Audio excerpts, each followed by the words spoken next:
BNP খুব আরামে আছে, আরাম ছুটাবে যখন পাবলিক চিকন মেশিনে ঢুকাবে।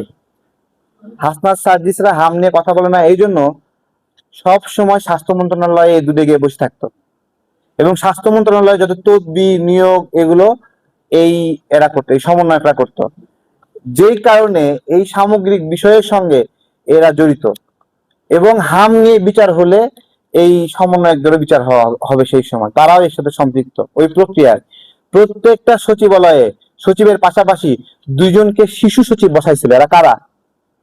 এরা তো এরাই, তাই না? তা ওরা কেন বলবে? ওরা তো বলবে না। ওরা আমরা যখন এটা বলি তখন ওরা উল্টা আমাদেরকে গালিগালাজ করে। আরে ভাই, 400 শিশু মারা গেছে, 400 শিশু মারা গেছে জুলাই গণ অভ্যুত্থানে। যে মানুষগুলো মারা গেছে তার চেয়ে এই সংখ্যা কম কিসের? বলেন।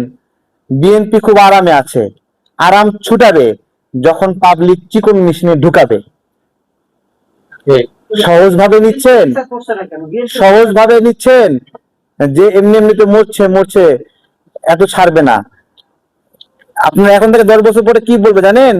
যে বিএনপি ক্ষমতা থাকায় অবস্থায় 2026 সালে এপ্রিল মে মাসে 400 জন শিশু মরে গিয়েছিল হামে আক্রান্ত হয়ে। তখন বলবে না যে ইউনূস কি কিন্তু দুর্বলতা ছিল 10 বছর পরে, তাই না?